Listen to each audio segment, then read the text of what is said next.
মায়ের কোলে লালিত পালিত একটি টুকটুকে নিজেকে গৌরাঙ্গ মহাপ্রভু দাবি করেন, খোল করতাল বাজান। পূর্ব মেদিনীপুরের এক সন্তান,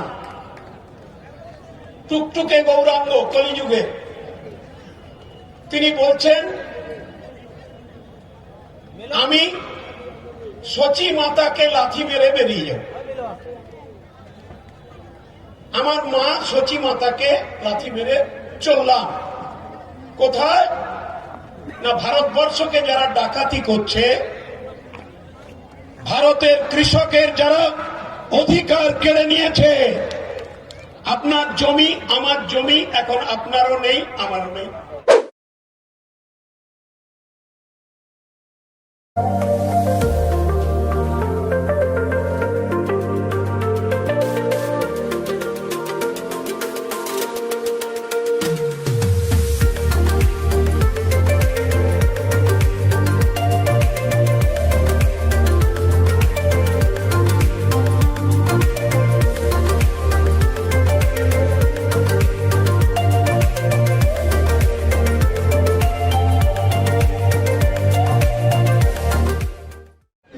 আমরা দেরি করে ফেলেছি, আমি হাত জোড়ো করে ক্ষমা চাইছি।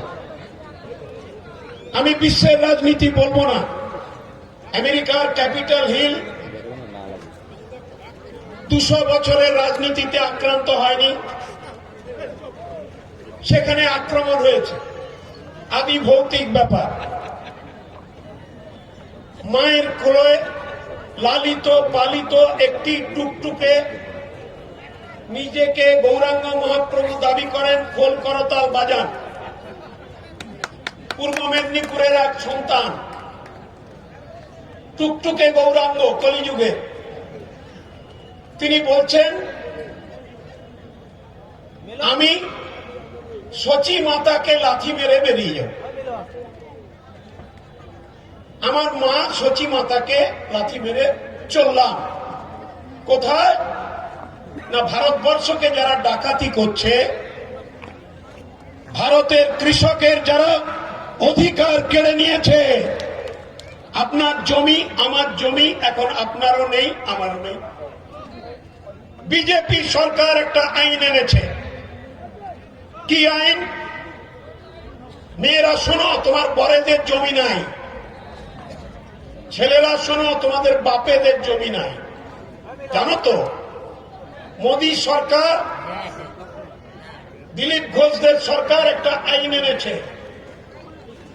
আম্বানি আদানি কেন্দ্রীয় সরকার, আর মাঝখানে গর্তে ঢোকা চোখ, চোয়াল বেরিয়ে গেছে, ভুভুক্ষ ক্ষুধার্ত কৃষক বলছে, ওরে তোর জমিটা আমি নিয়ে নিলাম।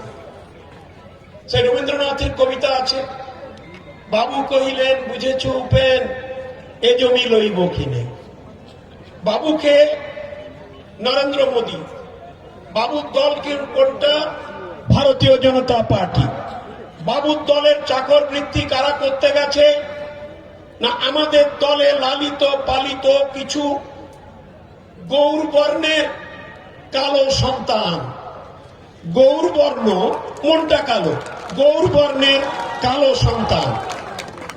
ভালো, আমাদের আপত্তি নেই, কিন্তু বাংলা তো মাকে পায়ে হাত দিয়ে প্রণাম করে, বাংলা তো বোনের হাতে রাখি পরে, এই বাংলা তো মাকে লাথি মারে না। 20 বছর ধরে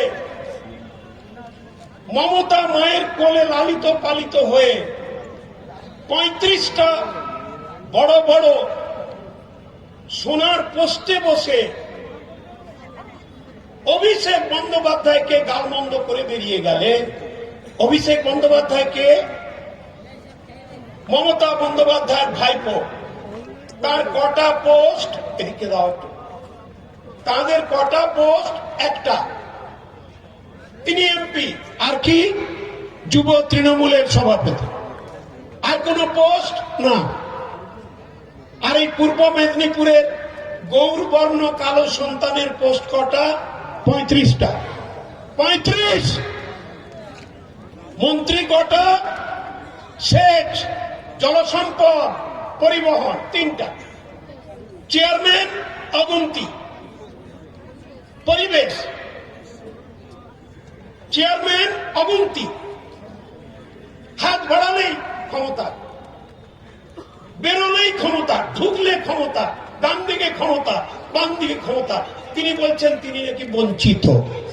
আর কি বলছেন? আমি মেদিনীপুরের সন্তান, সতীশ সামন্ত আমার গুরু, অজয় মুখার্জি আমার গুরু, সুশীল ধারা আমার গুরু। ওরে বাবা, সতীশ সামন্ত, অজয় মুখার্জি, সুশীল ধারা তাম্রলিপ্ত জাতীয় সরকার তৈরি করেছিলেন ইংরেজদের বিরুদ্ধে। আর তুই বাংলার গৌরব, গরিমা, সম্মানকে গুজরাটি ব্যবসাদারদের কাছে বিক্রি করে দিচ্ছিস। বাবুরে আমার, তোর নাম কি দেব তুই বলে দে বাবা। আমি বলবো,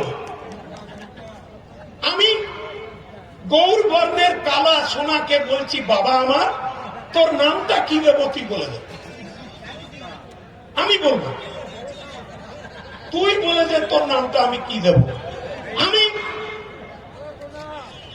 আমাকে বললো আমি নাকি চোর, কেস সাজাচ্ছে। আমি বুঝতে পারছি আমাকে টাইট করার জন্য কেস সাজানো হচ্ছে। তা কি করব? আমাকে জেলে পাঠাবে। সমাজের মানুষ আমাকে মুড়ি দিতে জেলে যাবেন না? যাবেন? আমার তো মা নেই, আমার বাবার নেই। আমার সমাজের মা বোনেরা, পিতৃতুল্য মানুষরা জেলে গেলে আমার জন্য এক ঠোঙা মুড়ি নিয়ে যাবেন? যাবেন তো? বাস, তাহলেই হবে। এখন জেলে নিয়ে গিয়ে যদি ইঞ্জেকশন দিয়ে মেরে দেয় তাহলে আর কি করবে? মেরে দিতেই পারে। কিন্তু বলে রাখি শুনুন, আমার বাবা পুলিন বিহারী ভূঁইয়া। অনেকে বলেন মানুষ ভূঁইয়া মারার কেস খেয়ে নাকি কংগ্রেস থেকে তৃণমূলে চলে এসছে অজিত মাইতির দলে। না, শুনে রাখুন তৃণমূলের নেতারা, 48 বছর কংগ্রেস করেছি। কংগ্রেসের অজিত চৌধুরী আর আব্দুল মান্নান, এই দুটো আহম্মক গদাই মাথায়, জগাই মাথায়, আমাকে সাসপেন্ড করেছিল। কেন? সিপিএম এর সঙ্গে কেন ভাগ করে সুজন চক্রবর্তীকে আমি পাবলিক অ্যাকাউন্টস কমিটির চেয়ারম্যান দিইনি। আমি বলেছিলাম কংগ্রেসের কোন রোগ ঠিক করো, আমি দিয়ে দেবো, সিপিএম কে দেবো। বাস, ওই যে আমাদের সর্বোচ্চ নেতা, ওই যে রাহুল গান্ধী, যাকে আমি পশ্চিমবঙ্গে প্রথম নিয়ে এসেছিলাম, ওর বাবার হাত ধরে আমি রাজনীতি করতাম, ওর ঠাকুমার সঙ্গে রাজনীতি করেছি। আমাকে সাসপেন্ড করলো। 22 দিন বিধানসভায় বসেছিলাম, তেষ্টা পেয়েছে। জাহাঙ্গীর বলে একটি কর্মী আছে বিধানসভায়, আল্লাহর নামে, ভগবানের নামে, উপরওয়ালার নামে কসম খেয়ে বলছে, তেষ্টা পেয়েছে, জাহাঙ্গীর একটু জল আনবি? একটা গ্লাস দিয়ে কংগ্রেসের ঘরে পাঠিয়েছিলাম। আব্দুল মান্নান কি বললো জানেন? তোর মানুষকে বলগা যা ওই বাইরের বেসিন থেকে জল খেয়ে দিতে। আমি সেদিন চোখ দিয়ে জল পড়েছি। মুখ্যমন্ত্রীর কাছে খবর গেল বিধানসভায়, সৌমেন জানে, মুখ্যমন্ত্রী সেদিন বিধানসভাতে। হঠাৎ 15 মিনিট বাদে একজন লম্বা চওড়া মানুষ এলেন। তিনি এসে বলছেন, মানুষবাবু, মুখ্যমন্ত্রী আপনার সঙ্গে দেখা করতে চান। আমি ইতস্তত করছি, সাংবাদিকরা বসে আছে, এমএলএরা বসে আছে। সবাই বলল, যাও মানুষদা, দেখা করতে যাও। ঘরের ভেতরে পার্থ চ্যাটার্জি, সুব্রত মুখার্জি, ঘরের ভেতরে তাপস রায়, আরো অনেক মন্ত্রী, নাম করব না। মমতা ব্যানার্জি বললেন, আপনারা যান, আমি মানবদার সঙ্গে কথা বলবো। এই প্রথম পাবলিকলি আমি বলছি। হাত ধরে চেয়ারে বসালেন পাশে, এক গ্লাস জল এগিয়ে দিয়ে বললেন, মানুষদা, কংগ্রেস তো আপনাকে এক গ্লাস জলও খেতে দেয়নি, এই নিন আগে জল খান।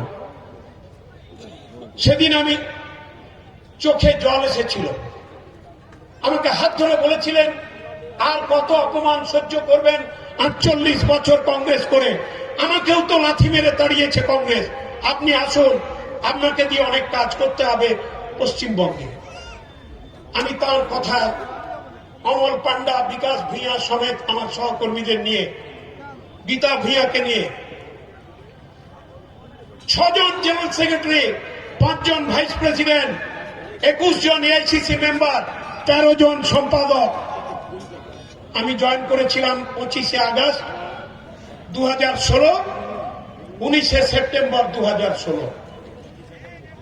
আমি পালিয়ে যাইনি, আমি দলত্যাগ করিনি, আমাকে লাথি মেরে তাড়ানো হয়েছিল। আর খোকা বাবু, গৌর সোনা, কালো সোনা আমার, তুমি তো বাবা মমতা ব্যানার্জিকে লাথি মেরে পেলি পালিয়ে গেছো, তোমাকে তো মমতা ব্যানার্জি তাড়িয়ে দেয়নি, তুমি মমতা ব্যানার্জিকে লাথি মেরে চলে গেছো। সত্যি না মিথ্যে বলো? তাহলে তাহলে কে কে কে কে বেঈমান? ওর একটা 4 ফুটের জেলা আছে সবঙ্গে,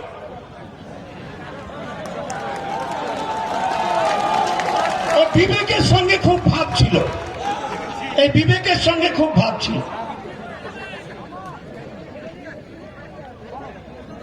আমি তার সম্বন্ধে কি বলবো, তরুণ বলেছে,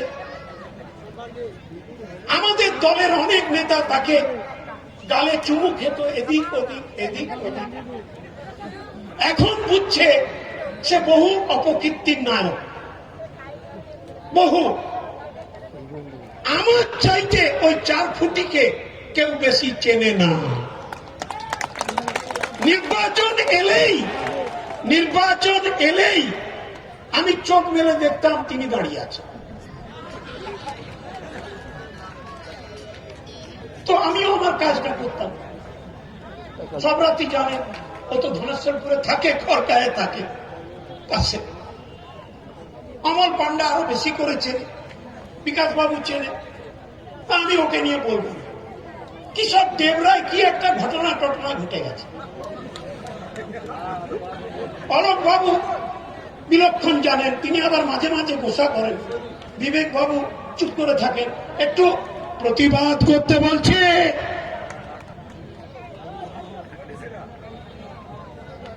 কি সব করে টরে ফেলেছে, থানায় কেস টেস হয়েছে, তিনি বড় বড় কথা বলছেন। অমল বাবু আছেন তো, তিনি নাকি 5টা প্রধান নিয়ে খুব শীঘ্রই জয়েন করবেন, কারণ প্রভাত মাইতি ছিল সভাপতি, আর 4 ফুট তার কন্ট্রোলার। পঞ্চায়েতের টিকিট প্রভাতের হাতে, অমূল্যর হাতে। আমরা তখন পেন্ডুলামের মতো ঝুলছি সবলে। অজিত বাবুকে হাত জোড়ো করে বলছি, বিষয়টা দেখুন, আইনের ব্যাপার, প্রশাসনের ব্যাপার, দলের ব্যাপার, বেশি কথা বলবো না। তবে একটা কথা বলে দিই, আমি জ্যোতি বোসের এই আঙুল দেখেছি, বুদ্ধদেব ভট্টাচার্যের রক্তচক্ষু দেখেছি, আর এরা বাচ্চা ছেলে কি করবে, আমাকে মেরে দেবে। আমার এগেন্স্টে মার্ডার কেস দিয়ে ভারতী ঘোষ বলেছিল, ওকে ধরে নিয়েছে, বরফের উপর শুইয়ে ন্যাংটো করে আমার নখের মধ্যে পিন ঢুকিয়ে চাপকে মারবে। আমি বেঁচে আছি, আমার ঈশ্বর যতদিন না আমাকে টেনে নেন ততদিন বেঁচে থাকবো।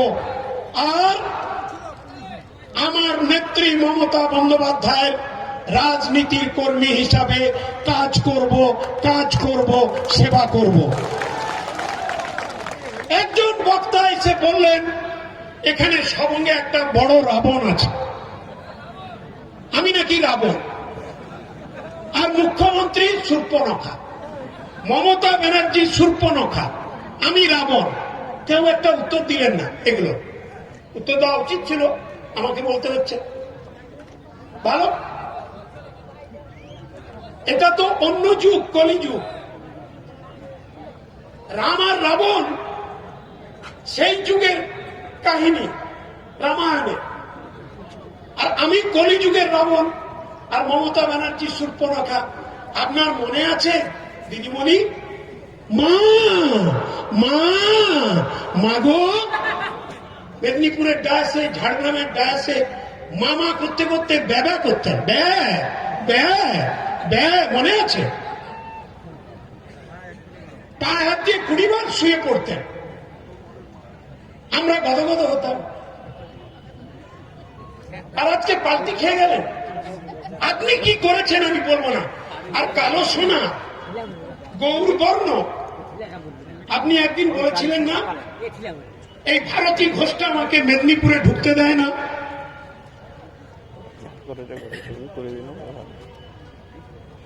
আর গীতা ভূঁইয়ার নির্বাচনের পর কে ভারতী ঘোষকে এই জেলা থেকে তাড়িয়েছিল? আপনি নন? এরা কারা? বর্ণচোরা। আমি কোন ব্যক্তি কুৎসা করতে চাই না। ওরা তো আমার পুত্রবৎ। 1991 সালে নির্মল ঘোষ ছাত্র পরিষদের প্রেসিডেন্ট, ওর বাবা শিশির বাবু সবঙ্গের কংগ্রেস অফিসে এসেছিলেন সন্ধ্যে 7টায়। আমাকে বললেন, ভাইয়া আমার ছেলেটা বসে আছে, একটু কাজ দাও না। আমি বললাম কি করতে হবে? না, ছাত্র রাজনীতি। নির্মলকে বললাম, নির্মল ওকে একটা পোস্ট দে। কাঁথি মহকুমা ছাত্র পরিষদের কনভেনার করেছিল। আমার কালা সোনা গৌর বর্ণের আমার খোকা বাবুকে, সে গাল দিচ্ছে আমাকে। আমাকে কাকু কাকু বলতো, এখন কি বলে জানি না।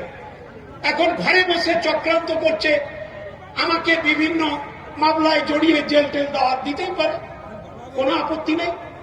অজিত আছে, সৌমেন আছে, যাবে টাবে, দেখবে টেকবে। কিন্তু একটা কথা বলে দেয়, আপনি বলুন, আপনি বেইমানি করে মমতাকে ছেড়েছেন, লজ্জা করে না? আপনি হলদিয়াতে, কাঁথিতে, বাংলাতে মমতা ব্যানার্জি যে যে জেলাগুলো আপনাকে দিয়েছিল, কি কীর্তি করেছেন, কি কারবার করেছেন, আপনার মনে আছে? আপনি এই সৌমেন মহাপাত্রকে কি অপমান করেছেন, আপনার মনে আছে? মনে আছে? তো আমি বেশি বলতে চাই না। শিশিরটা এখনো ঘরে আছে, পায় নাকি তার আঘাত। ঈশ্বরের কাছে প্রার্থনা করি তার পায়ের আঘাত ছেড়ে যাক। ভালো থাকুন। সবঙ্গের মাটিতে দাঁড়িয়ে কমান্ডার অমল পান্ডা, বিকাশ ভূঁইয়া, আবু কালাম, তরুণ, নিশিকান্ত, অজিত, এদের বলতে চাই, সবংটা নিষ্ঠার সঙ্গে কাজ করো, দুর্গ তৈরি করো। আর ভারতীয় জনতা পার্টি বেঁচে দেবে বাংলাকে। ভারতীয় জনতা পার্টি বাংলা বিরোধী, বাঙালি বিরোধী, কৃষক বিরোধী, বেকার বিরোধী, এদের আমাদের ঠেকাতে হবে, আর তার দালালদের ঠেকাতে হবে। আমি অজিত বাবুকে বলবো, বুথে বুথে যাওয়ার জন্য ব্লক প্রেসিডেন্টদের নির্দেশ দিন। বুথ মিটিং গুলো হচ্ছে না, প্রত্যেক ব্লক প্রেসিডেন্টকে বলুন, অঞ্চল প্রেসিডেন্টকে বলুন বুথে বুথে যেতে, তাহলেই দেখবেন ঠিক হয়ে যাবে। আর শেষ অনুরোধ এবং নির্দেশ, সরকার দুয়ারে দুয়ারে যে অঞ্চলগুলোতে আর দুদিন ধরে হবে, সেখানে আপনাদের এলাকার রাস্তা, পুল, ব্রিজ, কালভার্ট, বিদ্যুৎ, পানীয় জল, সমস্ত দরখাস্তগুলো জমা দিন। তাহলেই মমতা ব্যানার্জির চমৎকার মমতা ব্যানার্জি কেমন কাজ করছেন বুঝতে পারবেন। মমতা ব্যানার্জি শুধু মুখ্যমন্ত্রী নন, মমতা ব্যানার্জি আমাদের দেবী, আমাদের মা অন্নপূর্ণা, আমাদের মা, আমাদের বোন। তাই চিৎকার করে আবার বলুন, মমতা ব্যানার্জি, মমতা ব্যানার্জি, তৃণমূল কংগ্রেস। এবার আমি আমাদের প্রবীণ নেতা শ্রী প্রত্যুৎ ঘোষকে শুভেচ্ছা জানানোর জন্য অনুরোধ করছি। এরপর পানমণি হাঁসদা, আমাদের পানমণি বেসরা, আমাদের জেলার বিখ্যাত গায়িকা, তিনি সঙ্গীত পরিবেশন করবেন। নমস্কার। আজকে তৃণমূল কংগ্রেসের যে